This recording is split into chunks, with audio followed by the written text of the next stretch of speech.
पिछले कई दशकों में अंतर्राष्ट्रीय दृश्य बदल गए। कई देश गृह युद्ध की आग में झुलस गए और कई देशों के बीच रिश्तों में गिरावट आई।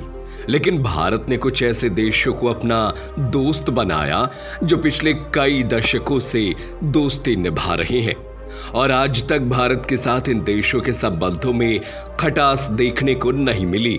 भारत की हर मुश्किल में ये देश हमेशा ही साथ खड़े रहे हैं। बदलते वक्त के साथ भारत की विदेशी कूटनीतियों में भी काफी बदलाव आए हैं। भारत के इस वक्त 5 ऐसे पक्के दोस्त हैं जो भारत के एक इशारे पर दुनिया के किसी भी बड़े ताकतवर देश से पंगा लेने में हिचकिचाएंगे नहीं और भारत भी जी जान के साथ उनसे दोस्ती निभाने में हमेशा आगे रहा है। चलिए दोस्तों, हमारे आज के इस खास वीडियो में हम आपको बताते हैं भारत के उन 5 पक्के यारों के बारे में जो भारत के एक इशारे पर दुनिया के किसी भी देश के परखच्चे उड़ा सकते हैं। इस दोस्ती में सबसे पहला नाम आता है भारत रूस की यारी। भारत और रूस का याराना 75 साल पुराना है। इस दोस्ती की नींव 21 दिसंबर 1947 को पड़ी थी, जब आजाद भारत में पहले रशियन एम्बेसडर आए थे और आते ही वो भारत में इतने रच बस गए कि उनकी दोस्ती हर बार बस गहरी होती रही। उसके बाद इन दोनों देशों की दोस्ती का पहला नमूना देखने को मिलता है साल 1962 में, जब दुनिया की परवाह किए बिना रूस अंतर्राष्ट्रीय मंच पर भारत से दोस्ती निभाता रहा। संयुक्त राष्ट्र सुरक्षा परिषद में रूस ने 22 जून 1962 को अपने 100वें वीटो पावर का इस्तेमाल कश्मीर मुद्दे पर भारत के समर्थन में किया था। दरअसल सिक्योरिटी काउंसिल में आयरलैंड ने कश्मीर मसले को लेकर भारत के खिलाफ एक प्रस्ताव पेश किया था। इस प्रस्ताव के पीछे भारत के खिलाफ पश्चिमी देशों की बड़ी साजिश थी। इसका मकसद कश्मीर को भारत से छीनकर पाकिस्तान को देने की योजना थी, लेकिन रूस ने उस वक्त भारत से दोस्ती निभाई और इस साजिश को नाकाम कर दिया। कुछ दशक पहले जब रूस ने अफगानिस्तान पर हमला कर दिया था, तब उसकी कूटनीतियों का समर्थन भी भारत ने एक दोस्त होने के नाते जमकर किया था और एक दूसरे का साथ ये दोनों ही देश इसी तरीके से जरूरत पड़ने के समय निभाते हुए आए हैं। इसके बाद दूसरे नंबर पर भारत के पक्के दोस्त की लिस्ट में नाम आता है जापान का। भारत में जन्मे बौद्ध धर्म और यहाँ की संस्कृति की वजह से जापान भारत को अपना मानता है।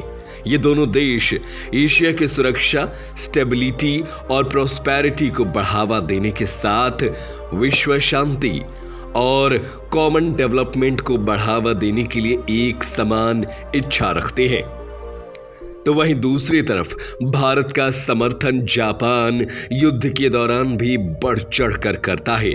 जब भी भारत और चीन के बीच अनबन हुई है, युद्ध की नौबत आई है, तब जापान ने दक्षिण सागर में फैले चीन के खिलाफ भारत का पूरा समर्थन किया है और ये सपोर्ट जापान कुछ सालों पहले से नहीं करता आ रहा है। इतिहास के पन्ने पलटकर देखे जाएं तो सुभाष चंद्र बोस जब देश से बाहर जाकर अंग्रेजों के खिलाफ लड़ने के लिए अपनी नई आजाद हिंद सेना बनाना चाहते थे, उस वक्त जापान ही था जिसने आजाद हिंद फौज के लिए सुभाष चंद्र बोस की मदद की और अपनी सेना से भी जरूरी मदद करवाई थी। और इसी दोस्ती को बरकरार रखते हुए साल 2011 में जब जापान में भयंकर सुनामी आई थी, तब भारत ने अपने सबसे काबिल एनडीआरएफ टीम को जापान के पास सर्च ऑपरेशन के लिए भेजा था। यह भारत की एनडीआरएफ टीम का पहला विदेशी दौरा था जो पूरे तरीके से सफल रहा। तीसरे नंबर पर आता है इजराइल। दोस्तों, इजराइल आज भले ही भारत का सबसे बेहतरीन दोस्त हो, लेकिन हमेशा से ये रिश्ते जापान और रूस के जैसे मजबूत नहीं थे।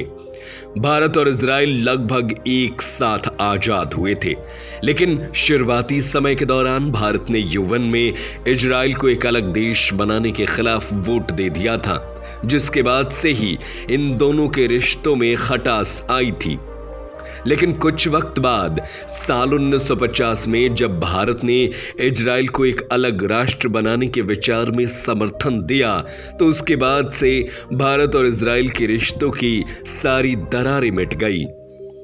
इनकी दोस्ती का नमूना देखने को मिलता है जब भारत चीन की लड़ाई के दौरान भारत के हालात बिगड़ने लगे थे। तब जवाहरलाल नेहरू ने विदेशियों से मदद मांगी थी। एक पत्र के जरिए दुनिया के अलग अलग देशों तक अपनी बात पहुंचाई थी। उनमें से एक देश इजराइल भी था और इजराइल ने आगे आकर भारत की हर संभव मदद की। सैन्य बल हो या फिर हथियार, जितना कर सकता था भरपूर तरीके से उसने भारत की मदद करने की कोशिश की थी, जिसे उस वक्त दुनिया से सीक्रेट रखा गया था। चौथे नंबर पर आता है भारत का पड़ोसी देश भूटान। भूटान से दोस्ती की बात करें तो इनकी दोस्ती इतनी गहरी है कि भारत और भूटान हमेशा से साथ रहे हैं। जब जब भारत में कोई भी प्रधानमंत्री बनता है तो भूटान का दौरा जरूर करता है। प्रधानमंत्री नरेंद्र मोदी भी अपने कार्यकाल के दौरान हर बार भूटान गए हैं। इन दोनों की इतनी गहरी दोस्ती की नींव भूगोल, इतिहास और संस्कृति के बलबूते पर रखी गई है। हालात चाहे जैसे भी हो, भारत ने कभी भी भूटान को पराया नहीं समझा। इन दोनों के रिश्ते कितने गहरे हैं, ये बात आप इस किस्से से समझ पाएंगे कि जब भारत के पहले प्रधानमंत्री जवाहरलाल नेहरू भूटान के थिम्पू सम्मेलन में गए थे, तब उन्होंने मंच से इस बात को कहा था कि भूटान पर किया गया कोई भी हमला भारत पर हुए हमले के समान माना जाएगा और ऐसी दुश्मनी लेना दुनिया के किसी भी देश को बहुत महंगा पड़ सकता है। साल 2017 में हुए डोकलाम विवाद के दौरान भारत ने चीन के खिलाफ जिस तरह से भूटान का समर्थन किया था, उस वक्त पूरी दुनिया ने देखा था कि भारत के लिए भूटान क्या अहमियत रखता है और चीन को डोकलाम से पीछे हटने पर मजबूर होना पड़ा था। 5वें नंबर पर आता है भारत का दूसरा पड़ोसी देश नेपाल। इन दोनों ही देशों का रिश्ता दोस्ती से बढ़कर दो भाइयों के जैसा है।